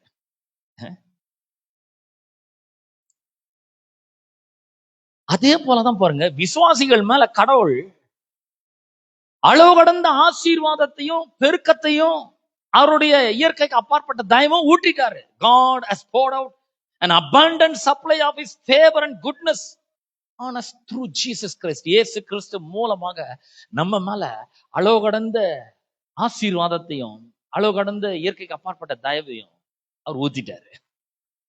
இப்ப யார் விசுவாசிக்கிறாங்களோ அவங்களுக்கு தான் அதை வேலை செய்யும். உங்களுக்கு விளங்குதான் நான் சொல்றது? நம்பலன்னா வேலை செய்யாது, விசுவாசிக்கலன்னா வேலை செய்யாது. யாரெல்லாம் அதை நம்புறாங்களோ அவங்க வாழ்க்கையில் அது வேலை செய்கிறதா இருக்கிறது. அப்ப இந்த கடவுளை விசுவாசிக்கிறவங்களுக்கு, இயேசு கிறிஸ்து விசுவாசிக்கிறவர்களுக்கு இந்த இயற்கைக்கு அப்பாற்பட்ட தயவை, சூப்பர் நேச்சுரல் ஃபேவர், இதை கடவுள் ஒரு ஈவா கொடுக்கிறாரு, கிஃப்டா கொடுக்கிறாரு. இந்த கிஃப்டை யாருக்கு கொடுக்குறாருன்னா, நம்ம எவ்வளவு நல்லா பெர்ஃபார்ம் பண்றோம், நம்ம எவ்வளவு மணி நேரம் ஜாப் பண்றோம், எவ்வளவு மணி நேரம் வேலை வாசிக்கிறோம், அதன் அடிப்படையில கொடுக்கறது கிடையாது. நம்ம பெர்ஃபார்மன்ஸ் அடிப்படையில கொடுக்கல, அதை ஒரு ஈவா கொடுக்குறாரு, அவ்வளவுதான். எதன் அடிப்படையில கொடுக்குறாருன்னா, நாம என்ன விசுவாசிக்கிறோன்ற அடிப்படையில அவரை தர. அவர் சொல்றதை நம்புறோமா இல்லையா? நான் இதை சொல்லியிருக்கிறேன், இதை நீ நம்புறியா? நம்பனா உனக்கு அந்த ஃபேவர் கொடுக்குறேன். நம்பனே abundant supply of his goodness நமக்கு வருது. அவருடைய இயற்கைக்கு அப்பாற்பட்ட தயவு நம்மளை நோக்கி வருது, அது வேலை செய்யுது நம்மளுக்காக. நம்பும் பொழுது அவருடைய நன்மைகள் திரளாய் நம்முடைய வாழ்க்கையில வருது. நம்ம என்ன செய்தோம் செய்யலன்றது அடிப்படையில் இல்லை, நம்ம என்ன விசுவாசிக்கிறோன்ற அடிப்படையில் அவர் அதை கொடுக்கிறவராய் இருக்கிறார். அப்ப நம்முடைய வாழ்க்கையில ஒவ்வொரு நாளும் இந்த சூப்பர் நேச்சுரல் ஃபேவர் ஆஃப் காட்ல நம்ம வாழறதுக்கு இந்த விசுவாசம் ரொம்ப அவசியமா இருக்கிறது. அப்ப இது எப்படி வாடுறதுன்னா, இந்த இயற்கைக்கு அப்பாற்பட்ட தேவனுடைய தயவை, supernatural favour of God அவர் நமக்கு தந்திருக்கிறாரு. ஏற்கனவே நம்ம மேல அளவு கடந்த விதத்துல அபண்டன்ட்டா ஊட்டி இருக்கிறாரு. அவருடைய குட்னஸையும் அவருடைய சூப்பர் நேச்சுரல் ஃபேவரையும் நம்ம மேல ஊத்தி இருக்கிறாரு. ஏன் நம்ம விசுவாசிச்சு இருக்கிறோம், ஏன்னா ஒரு பெரிய எதிர்பார்ப்பு நமக்கு இருக்கு, விசுவாசிக்கிறோம். அதனால அந்த தயவை நம்ம மேல அவர் ஊட்டி இருக்கிறார். இது எப்படி நம்ம வாழ்க்கையில வேலை செய்ய வைக்கிறது அப்படின்னு சொன்னா, இந்த தயவை எப்படி நம்ம ரிலீஸ் பண்ண முடியும் நம்மளோட வாழ்க்கையில? நம்ம ரிலீஸ் பண்ணோம். நம்ம மொபைல் வாங்குறோம், அப்புறம் சிம் கார்டு வாங்குறோம் இல்லையா? சிம் கார்டை மொபைல்ல போடுறோம், புது சிம் கார்டை வச்சுக்கோங்க. புது சிம் கார்டை போட்டோன்னு அது வேலை செய்யாது. எல்லாம் நெட்வொர்க் எல்லாம் பண்ணி கரெக்டா வச்சிருக்கோம். அவன் அங்க அந்த ஒயர் எல்லாம் புதைச்சி, பூமியில புதைச்சி டவர்லாம் வச்சு எல்லாம் ரெடியா இருக்குங்க. ஆனா முதல்ல நம்ம என்ன பண்ணணும், அந்த புது சிம் வாங்கி போட்டோன்னு என்ன பண்ணணும், சிம்மை ஆக்டிவேட் பண்ணணும்.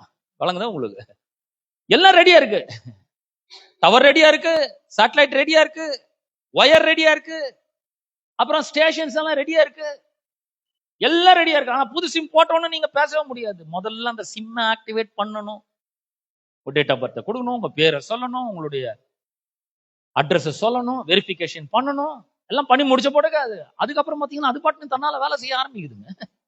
அதே போலதாங்க இந்த ஃபேவர் கூட. ஃபேவர் எல்லாத்தையும் ஆண்டவர் வச்சிட்டாரு. இயற்கைக்கு அப்பாற்பட்ட தேவனுடைய தயவை நம்ம மேல ஊத்தி இருக்கிறாரு, அளவு கடந்த விதத்துல ஊத்தி இருக்கிறாரு. இப்ப நம்ம என்ன பண்ண, ஆக்டிவேட் பண்ணணும். எப்படி ஆக்டிவேட் பண்றது? நீதிமொழிகள் 18:21 சொல்றது, நம்ம வாயை திறந்து பேசுறது மூலமா நாம அந்த ஃபேவரை ரிலீஸ் பண்ண முடியும். மரணமும் ஜீவனும் நாவின் அதிகாரத்தில் இருக்கிறது, அதை விரும்புகிறவர்கள் அதன் கனியை புசிப்பார்கள்.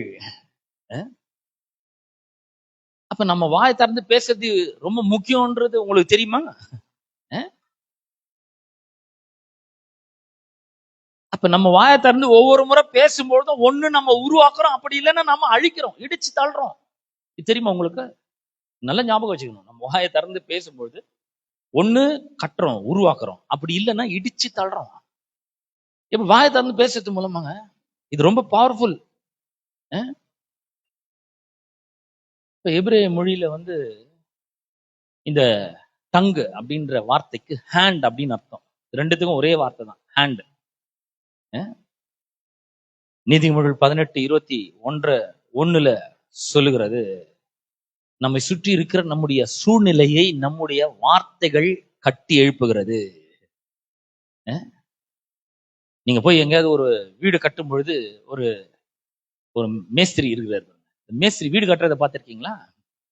செவுரு அப்படியே கீழே கட்டி எடுத்து நிக்க வைக்கிறது கிடையாது. அவர் என்ன பண்ண, ஒவ்வொரு செங்கலா எடுக்கிறாரு. ஒரு செங்கல் எடுக்கிறாரு, ஒரு 2 தட்டு தட்டுறாரு, பாக்குறாரு, திருப்பி பாக்குறாரு, அப்புறம் என்ன பண்றாரு, இந்த செங்கலை வைக்கிறாரு. அப்புறம் இந்த ஒரு கொல்லுரை எடுத்து சிமெண்ட் கொஞ்சம் எடுத்து அது மேல என்ன பண்றாரு, கொஞ்சம் அப்படியே பூசுறாரு. அப்புறம் அது மேல ஒரு செங்கல் வைக்கிறாரு. அப்புறம் கொஞ்சம் சிமெண்ட் எடுத்து அது மேல வைக்கிறாரு, பூசுறாரு, கொஞ்சம் லெவல் பண்றாரு. அது மேல ஒரு செங்கல் வைக்கிறாரு. கரெக்டா இருக்கான்னு பாக்குறாரு. இப்படிதான் அவர் கட்டுறாரு. நம்மளோட அதே மாதிரி தான் கட்டுறோம். ஒரு நாளைக்கு பல மணி நேரங்கள் பிற்போக்கானவர்களையே பேசிட்டே இருந்தா நாம ஒரு விதமான சூழலை, ஒரு விதமான என்விரான்மெண்ட் நம்மளை சுற்றி கட்டி எழுப்புகிறோம். நான் சொன்னேன், ஒரு நம்முடைய வார்த்தைகள் ஒண்ணு நம்முடைய வாழ்க்கையை கட்டி எழுப்புறது, இல்லைன்னா அது இடிச்சு தள்ளுது. பாருங்க, நம்ம பேசுற பேச்சு பார்த்தீங்களா, வார்த்தை, இதுல ரொம்ப பவர் இருக்கு. ஒரு கார்பெண்டர் எப்படி கையை உபயோகப்படுத்தி சுத்தி, அப்புறம் ஆணி இதெல்லாம் எடுத்து ஒரு டேபிளையோ, ஒரு சேரையோ, ஒரு கட்டிலையோ, பீரோவையோ செய்யறாரு பாருங்க. இழைக்கிறாரு, இழப்புல எடுத்து நல்லா இழைக்கிறாரு, சமன் பண்றாரு, தேவையில்லாதெல்லாம் செதுக்குறாரு, அப்புறம் சுத்தி எடுக்கிறாரு, ஆணி எடுக்கிறாரு, வச்சு அடிக்கிறாரு, ஜாயின் பண்றாரு, இதெல்லாம் பண்றாரு. கையில எடுத்து கையை உபயோகப்படுத்துறாரு. அதே மாதிரி நாம என்ன பண்றோம், நாவை உபயோகப்படுத்தி நாமும் சில நம்முடைய வாழ்க்கையை சுற்றிலும் அந்த ஒரு என்விரான்மெண்ட்டை கட்டமைக்கிறோம். எப்படி கட்டமைக்கிறோம் நீங்களே பாருங்க. இப்ப நீங்க இருக்கிற, இப்போ நீங்க ஒரு ஒரு நிலைமையில இருக்கிறீங்க, ஒரு என்விரான்மெண்ட்ல இருக்கீங்க. என்ன கவலை அப்படி வச்சுக்கோங்க. ஒரே கவலையா இருக்குதுன்னு நீங்க சொல்றீங்கன்னு வச்சுங்க. அப்ப நீங்க சொல்லி சொல்லி சொல்லி கவலையை உண்டாக்கி இருக்கிறீர்கள். கவலை என்கிற ஒரு என்விரான்மெண்ட் நீங்க உண்டாக்கி இருக்கிறீங்க. வாயை திறந்து பேசி பேசி ஒரே கவலையா இருக்குங்க. எதிர்காலத்தை நினைச்சாதான் ஒரே கவலையா இருக்கு. என் வீட்டை நினைச்சாதான் ஒரே கவலையா இருக்கு. என் பிள்ளைங்களை நினைச்சாதான் ஒரே கவலையா இருக்குங்க. அந்த பிள்ளைங்களோட படிப்பை நினைச்சாதான் ஒரே கவலையா இருக்கு. எப்படி ஃபீஸ் கட்ட போறேன்னு நினைச்சாதான் ஒரே கவலையா இருக்கு. எல்லாத்துக்கும் கவலை.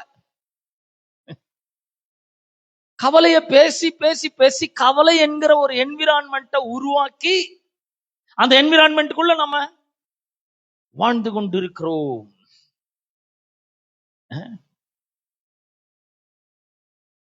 நம்முடைய நாவு நம்மை சுற்றிலும் ஆவிக்குரிய மற்றும் சரீர பிரகாரமான ஒரு சூழலை உருவாக்குகிறது.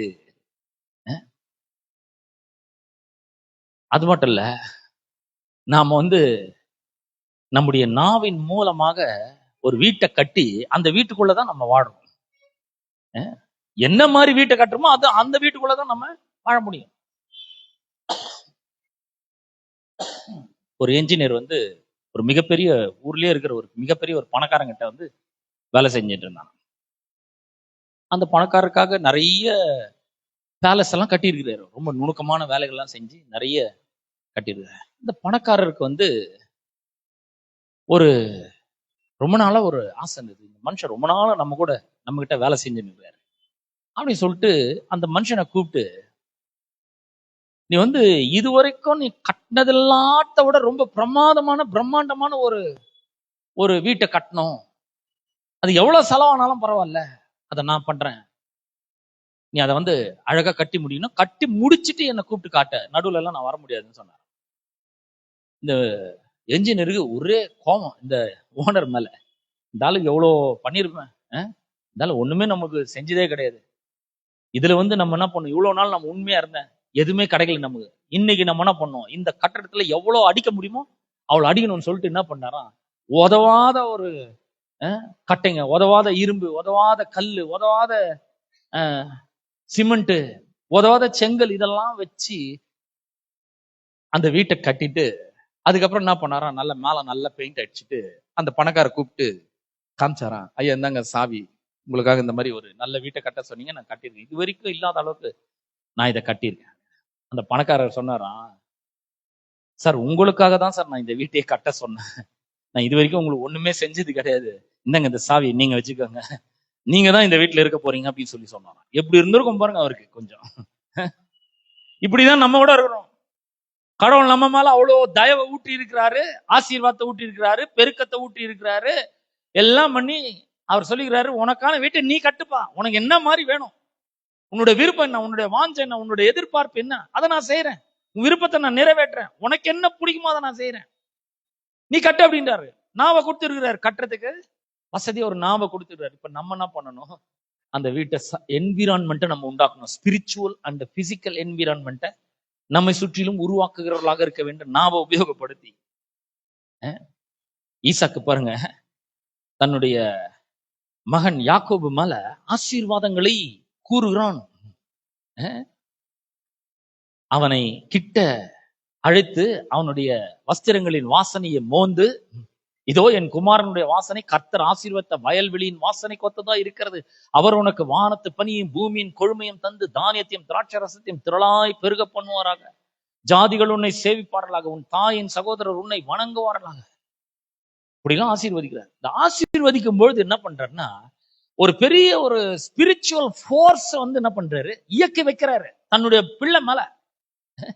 நல்லா கவனிங்க, தன்னுடைய சொந்த பிள்ளை மேல ஒரு ஆவிக்குரிய சக்தியை, ஆசீர்வாதம் என்கிற ஆவிக்குரிய சக்தியை இயக்கி வைக்கிறாரு. எப்படி?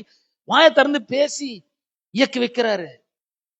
ஒரு பெரிய அட்மாஸ்பியரை உண்டு பண்றாரு. பேசுறது மூலமா ஒரு பெரிய அட்மாஸ்பியர் உண்டு பண்றாரு. அதே போலதான் தயவு கூட, கடவுளுடைய இயற்கைக்கு அப்பாற்பட்ட தயவுன்றது ஒரு ஸ்பிரிச்சுவல் ஃபோர்ஸ். அது வந்து நம்ம கண்ணில் பார்க்கக்கூடிய ஆசீர்வாதங்களை கொண்டு வருகிறதாய் இருக்கிறது. இந்த தயவு நமக்கு இருக்கும் பொழுது யாரோ ஒருத்தர் நம்மள ஆசீர்வதிப்பாரு. யாரோ ஒருத்தர் நமக்கு வந்து பணத்தை கொடுப்பாரு, வீட்டை கட்டி இருந்தாங்க நீங்க இதுல இருங்க அப்படின்னுவாரு. இந்த தயவு நம்ம மேல இருக்கும் பொழுது இயற்கைக்கு அப்பாற்பட்ட காரியங்கள் அதிகமாக நடக்கும். அவர்கள் மூலமாக நாம பலனை அடைவோம். அப்ப இதை எப்படி ரிலீஸ் பண்றோம்னா, நம்முடைய வாயை திறந்து பேசிதான் நம்ம ரிலீஸ் பண்ணுகிறவர்களாக இருக்க வேண்டும். இது ரொம்ப எளிமையான ஒரு சத்தியம் தான் பாருங்க. ரொம்ப ஆழமான சத்தியம்லாம் ஒண்ணு கிடையாது. இது ரொம்ப ரொம்ப எளிமையான சத்தியம். ஆனா நிறைய பேர் இந்த சத்தியத்தை விளங்கிக் கொள்ளாமல், இதை செயல்படுத்தாமல் இருக்கிறார்கள். ஒரு வேத பகுதியை நான் வாசிக்கிறேன். லூக்கா சுவிசேஷம் 6ஆம் அதிகாரம் 45ஆம் வசனத்தை வாசிக்கிறேன். லூக்கா சுவிசேஷம் 6:45. நல்ல மனுஷன் தன் இருதயமாகிய நல்ல பொக்கிஷத்திலிருந்து நல்லதை எடுத்து காட்டுகிறான்.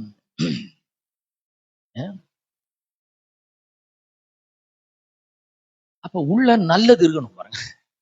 இருதயம் வந்து எப்படின்னா ரீபாசிட்டரி ஒரு பொக்கிஷ சாலை மாதிரி. the internal repository of our hearts.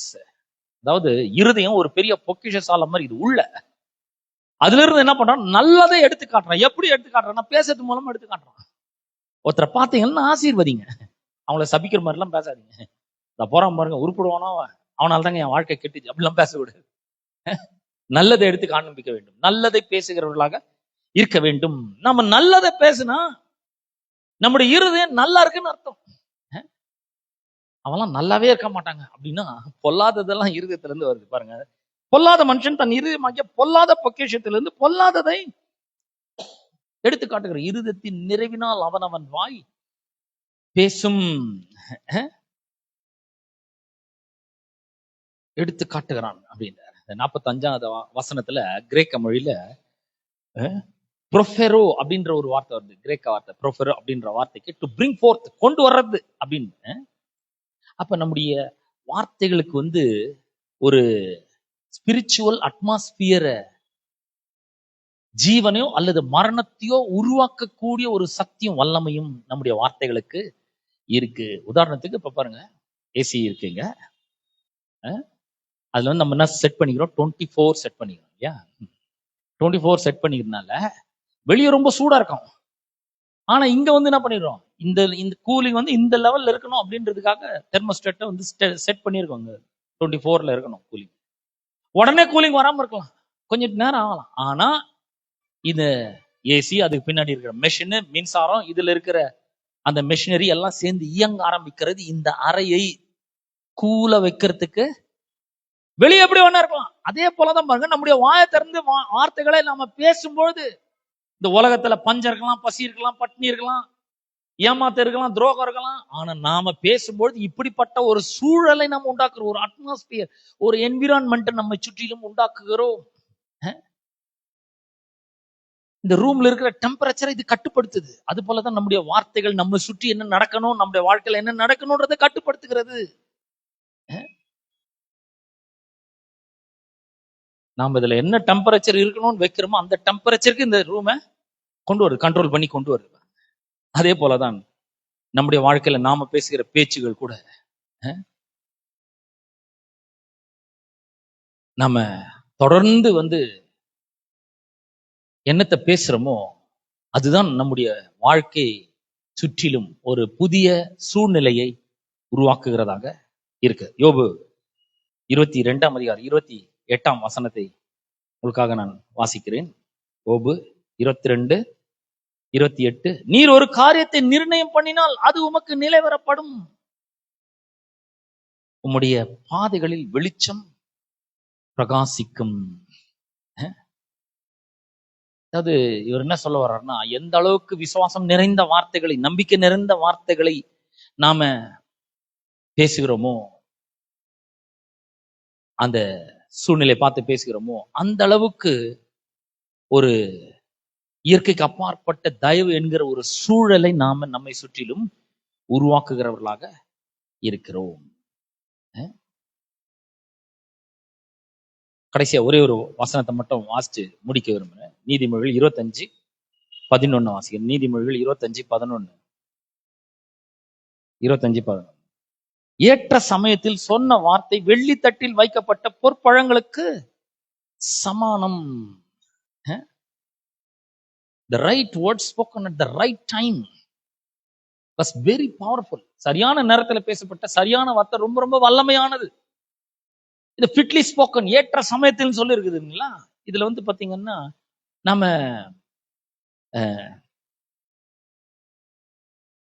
ஒரு தீர்மானத்தோடு பேசுகிறவர்களாக நாம் இருக்க வேண்டும். இது 2 வார்த்தைகள் ஒன்றா சேர்ந்து இந்த ஏற்ற சமயம் என்கிற வார்த்தையாக இங்க வருகிறது. அப்ப ஒரு வார்த்தை என்ன அப்படின்னு சொன்னா, நம்ம வாயை திறந்து நாம பேசும்பொழுது ஒரு ஆவிக்குரிய சூழலை நாம உருவாக்குகிறோம்.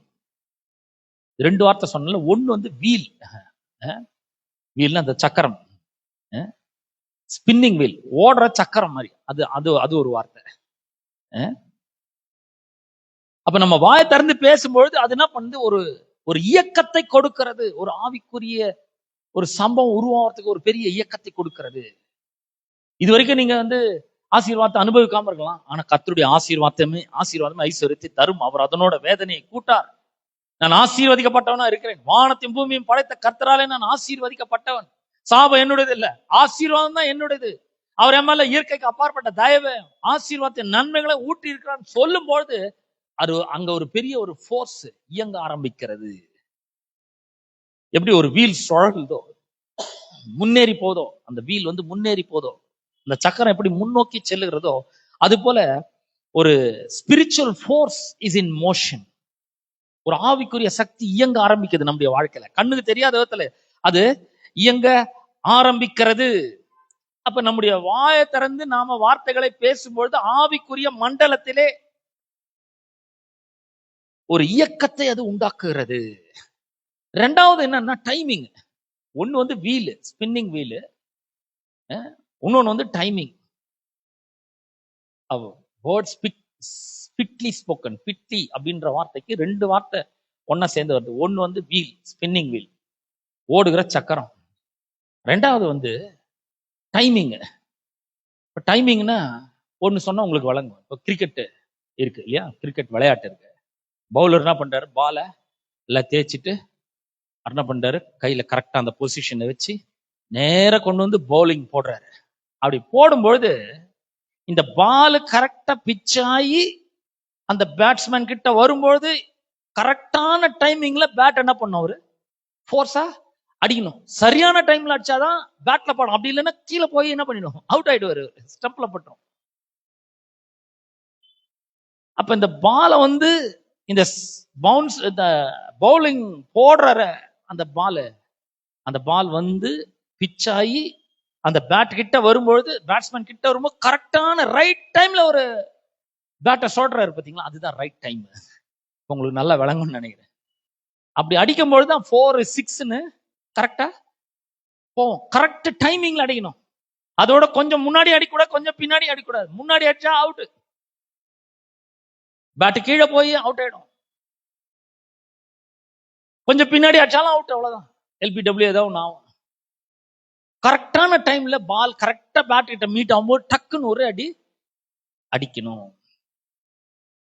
அதே போலதான் பாருங்க, நாம கூட வாயை திறந்து சரியான நேரத்துல சரியான வார்த்தைகளை பேசும் பொழுது அது எப்படி இருக்குன்னா, வெள்ளி தட்டுல வைக்கப்பட்ட பொற்பழங்களுக்கு சமானம்.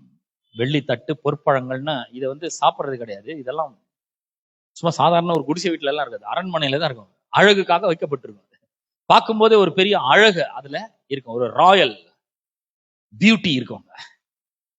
அப்படிப்பட்டதாக வாழ்க்கை மாறும் நம்ம வாயை திறந்து பேசும்போது. அது வந்து சும்மா ஒரு அழகுக்காக ஷோ பீஸ் மாதிரி வைப்பாங்க, பார்க்கறதுக்கு அழகா இருக்கும்.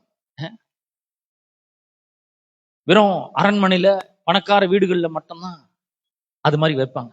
அப்ப நான் சொல்றேன், நாம வாயை திறந்து சரியான நேரத்துல சரியான வார்த்தைகளை நாம பேசும்பொழுது கூட நம்முடைய வாழ்க்கை அழகான வாழ்க்கையாக நிச்சயமாக மாறும்.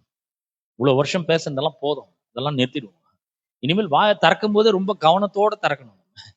இப்ப நான் வாயை திறந்து பேசினேன்னா, கர்த்தாவே இந்த பணத்தெல்லாம் என் கையில கொண்டு வந்து சேர்க்கறதுக்காக உமக்கு நன்றி. ஆமா, நான் சில தவறுகளை செஞ்சிருக்கலாம், சிலருக்கு நான் பணத்தை கொடுத்துருக்கலாம், நான் ஏமாந்துருக்கலாம், ஆமா இதெல்லாம் உண்மையா இருக்கலாம். ஆனா இந்த பணம் எல்லாம் என் கைக்கு வருகிறதுக்காக உமக்கு நன்றி. இதெல்லாம் நீர் கொண்டு வந்து என் கையில சேர்க்கறதுக்காக நன்றி. அவர் எப்படியாவது பண்ணுவார், என்னமோ பண்ணுவார். அவர் என்ன பண்ணுவார், எப்படி பண்ணுவார்லாம் நமக்கு தெரியாது. ஆனா நம்ம அதை பேசும்பொழுது ஒரு ஸ்பிரிச்சுவல் ஃபோர்ஸ் வந்து இயக்கி வைக்கிறோம். நம்ம கண்ணுக்கு தெரியாத மண்டலத்துல சில காரியங்கள் நடைபெற ஆரம்பிக்கிறது. நமக்கு ஃபேவரா, நமக்கு சாதகமாக காரியங்கள் திரும்ப ஆரம்பிக்கிறது, நமக்கு சாதகமாக காரியங்கள் நடக்க ஆரம்பிக்கிறது. நம்ம ஆசீர்வதிக்கப்படுகிறோம், ஆசீர்வாதம் நம்மை நோக்கி வர ஆரம்பிக்கிறது, பணம் நம்மை நோக்கி வர ஆரம்பிக்கிறது, பிசினஸ் டீலிங்ஸ் நம்மை நோக்கி வர ஆரம்பிக்கிறது, உறவுகளில ஒரு பெரிய ஒரு சீரமைப்பு ஏற்படுகிறது, குடும்பத்துல சமாதானம் உண்டாகிறது, சந்தோஷம் உண்டாகிறது, செழிப்பு உண்டாகிறது, வளர்ச்சி உண்டாகிறது, பெருக்கம் உண்டாகிறது. எப்போ? ஏற்ற சமயத்தில் சொல்லப்பட்ட நல்ல வார்த்தை. இந்த வார்த்தை கரெக்டா பேச கத்துக்கணும். இந்த ஸ்பின்னிங் வீலையும் கிரிக்கெட் பேட் பாலையும் மறக்கவே கூடாது. ரைட் டைம்ல வந்து என்ன பண்ணணும், பேட்டிங் பண்ணணும். ஒரு சிறந்த பேட்ஸ்மேன் இருந்தா கரெக்டான டைம்ல அந்த பேட்டை வந்து என்ன பண்ணுவாரு, அந்த பால் நேரம் சோட்டி அடிப்பாரு, கரெக்டா 6 போகும். அதே போல வேற யாராவது திரும்ப இல்லாத ஒரு ஆளுகிட்ட வச்சுக்கலாம், அடிக்க முடியாது. எனக்கு கிரிக்கெட் பார்க்கறது ரொம்ப பிடிக்கும், ஆடுறதுக்கு பிடிக்கும், ஆனா தெரியாது எனக்கு. என் நண்பர்லாம் ஆடின்னு இருந்தாங்க பாருங்க, சும்மா எனக்கும் கொடுங்க நானும் ஆடுறேன்னு சொல்லிட்டு சும்மா போயிட்டு இந்த பேட்டை வாங்கி நின்னேன். ஒரு பாலை கூட என்னால அடிக்கவே முடியல. 6 பால் போட்டாங்க, 6ஐயுமே அடிக்க முடியல. நானும் அவங்கள மாதிரியே பேட்டை சோட்டுறேன், பால் எங்கேயோ போகுது, பேட்டை எங்கேயோ போகுது, காத்துல பறகுது. ஆனா அதே ஒரு திறமசாலி பேட்ஸ்மேன் இருந்தாருன்னு வச்சுங்களேன், எப்படிப்பட்ட பாலையும் கரெக்டான டைம்ல அடிச்சு என்ன பண்ணுவாரு, 6-4ன்னு அனுப்புவார். நான் சொல்றேன், நம்முடைய வாழ்க்கையில் அதே மாதிரிதான் சரியான நேரத்துல சரியான வார்த்தைகளை பேச கற்றுக்கொள்ள வேண்டும். அப்படி பேசும்பொழுது ஆவிக்குரிய மண்டலத்தில் ஒரு பெரிய சக்தியை இயக்கி வைக்கிறோம். நமக்காக வேலை செய்யும்படி ஒரு பெரிய சக்தி இயங்க ஆரம்பிக்கிறது. கண்ணுக்கு தெரியாத விதத்துல நமக்கு சாதகமாக காரியங்கள் நடைபெற ஆரம்பிக்கிறது. அப்ப சரியான நேரத்துல அதை பேசணும். சரியான வார்த்தைகளா இருந்தா கூட அந்த சரியான நேரத்துல பேசாம போனோம்னா அதனால எந்த பிரயோஜனமும் கிடையாது. சரியான வார்த்தைகளை சரியான நேரத்திலே நாம் பேச கற்றுக்கொள்ள வேண்டும். சரிங்க, கையில பணமே இல்லை, என்ன சொல்றது, கர்த்தர் என்ன ஆசீர்வச்சிருக்கிறாருன்னு சொல்லுங்க, நான் ஆசீர்வதிக்கப்பட்டவன்னு சொல்லுங்க. என் கையில நிறைய பணம் வந்து குவிக்கிறதுக்காக கர்த்தாவே உமக்கு நன்றின்னு சொல்லுங்க. என் மேல ஆசீர்வாதத்தை உங்களுடைய நன்மைகளை ஊட்டி இருக்கிறதுக்காக உமக்கு நன்றின்னு சொல்லுங்க. உங்களுடைய இயற்கைக்கு அப்பாற்பட்ட தயவு என் வாழ்க்கையில வேலை செய்து அதுக்காக உமக்கு நன்றி, அது என்னுடையது அதுக்காக உமக்கு நன்றி. இந்த இயற்கைக்கு அப்பாற்பட்ட தயவை எனக்கு ஒரு கிஃப்ட் மாதிரி தந்திருக்கிறேன், அதற்காக உமக்கு நன்றி. உம்மாலே நான் ஆசீர்வதிக்கப்பட்டிருக்கிறேன்னு வசனம் சொல்லுது. நான் கண்ணில் பாக்குறத நம்பல, ஆனா இருதயத்தில் அதை நான் விசுவாசிக்கிறேன். நான் ஆசீர்வதிக்கப்பட்டவன், என்கிட்ட நிறைய இருக்கும், நான் நிறைய ஆஸ்திகளை சேர்ப்பேன், நல்ல ஆசீர்வாதமா இருப்பேன். பணத்துக்கு நான் கஷ்டப்படவே மாட்டேன். இன்னைக்கு ஒருவேளை கஷ்டப்படலாம், ஆனா நான் என்னைக்கும் கஷ்டப்பட மாட்டேன். என் வாழ்க்கை இன்னைக்கு இருக்கிறத விட நல்ல வாழ்க்கையாக மாறும். என் வாழ்க்கையில ஒரு பெரிய ஆசீர்வாதமா சுபிட்சமா உண்டாகும். இப்படி பேசணுங்க. நான் ஒண்ணு இல்லாத இருக்கும் போதே அதெல்லாம் பேச ஆரம்பிச்சேன். இன்னைக்கு நான் ரொம்ப நல்லா இருக்கிறேன். நான் சொல்றேன், ஒண்ணு இல்லாத போது பேச ஆரம்பிங்க. ஒருவேளை உடனே ஒண்ணும் நடக்காம இருக்கலாம், ஆனா வேலை செய்ய ஆரம்பிங்க. இப்படி தெர்மோஸ்டாட் ஞாபகம் வச்சுக்கணும். ஏசி ஆன் பண்ண உடனே கூலிங் ஆகாம இருக்கலாம், ஆனா அந்த கூலிங் பண்றதுக்கு என்ன பண்ணுது? எல்லாத்தையும் கண்ட்ரோல் பண்ணுது. இந்த என்விரான்மெண்ட், இந்த ரூம் எல்லாத்தையும் அது கண்ட்ரோல் பண்ணுது. கண்ட்ரோல் பண்ணி இருக்கிற ஹீட் எல்லாம் அது உறிஞ்சி வெளியே அனுப்பி உள்ள கூல ஆக்குது. அது போல நம்முடைய வாயை திறந்து நாம் வார்த்தைகளை பேசும்பொழுது நம்முடைய வாழ்க்கையில மாபெரும் அற்புதங்கள் நிச்சயமா நடக்குது. இதை நீங்க நம்பணும். கண்டிப்பா ஒரு பெரிய எதிர்பார்ப்பு இருக்கும். நம்பிக்கை இருந்தாதான் ஒரு பெரிய எதிர்பார்ப்பு இருக்கும். எதிர்பார்க்கிற காரியங்கள்லாம் நான் தரேன், நீ இதை விட என்ன வேணும்? நான் சொல்றேன், நீங்க வானத்தையும் பூமியும் படைத்த கர்த்தராலே நீங்கள் ஆசீர்வதிக்கப்பட்டவர்களா இருக்கிறீர்கள். ஆமென். நம்ம யாரும் எழுந்து நிற்போம். கர்த்தர் உங்களை ஆசீர்வதிப்பார். அன்பின் பிதாவே, உம்முடைய குமாரனாகிய இயேசு கிறிஸ்துவின் நாமத்திலே உம்மண்டை நாங்கள் வருகிறோம். இந்த அற்புதமான மன மகிழ்ச்சியின் நாளுக்காக உமக்கு ஸ்தோத்திரம் ஆண்டவரே. ஆண்டவர் வந்திருக்கிற ஒவ்வொருவருக்காக நாங்கள் ஜெபிக்கிறோம். கேட்ட சத்தியத்திற்காக உமக்கு நன்றி செலுத்துகிறோம். இந்த சத்தியத்தை எடுத்து ஆண்டவரே மக்களுடைய இருதயத்தின் ஆழத்திலே நீர் வைப்பீராக. ஆண்டவரே, ஆண்டவரே, ஏற்ற சமயத்திலே சொல்லப்பட்ட வார்த்தை வெள்ளி தட்டில் வைக்கப்பட்ட பொற்பழங்களுக்கு சமானம் என்று நீர் சொல்லி இருக்கிறீர். இயேசுவின் நாமத்தினால ஏற்ற சமயத்திலே சரியான வார்த்தைகளை பேச நீர் அவர்களுக்கு கற்றுக் கொடுக்கும்படியாய் ஜெபிக்கிறேன். தேவனுடைய இயற்கைக்கு அப்பாற்பட்ட ஆசீர்வாதமும் நன்மைகள் அவர்கள் மேல ஊற்றப்பட்டிருக்கிறது என்பதை விசுவாசிக்கட்டும். கர்த்தர் ஒரு ஈவை போல, ஒரு கிஃப்ட் போல அவர்களுக்கு அதை தந்திருக்கிறார் என்பதை அவர்கள் விசுவாசிக்கட்டும். ஆண்டவரே, அப்பா உமக்கு நன்றி செலுத்துகிறோம். இயேசுவின் நாமத்தினாலே இவர்கள் ஆசீர்வதிக்கப்பட்டிருக்கிறார்கள் என்பதை நம்பட்டும், விசுவாசிக்கட்டும். இந்த ஆசீர்வாதத்துக்கெல்லாம் இவர்கள் சொந்தக்காரர்கள் என்பதை நம்பட்டும். அதை கேட்டவாறு பேசட்டும். அப்படி பேசும்பொழுது ஒரு ஸ்பிரிச்சுவல் அண்ட் பிசிக்கல் என்விரான்மெண்ட் அவர்கள் உருவாக்கட்டும்.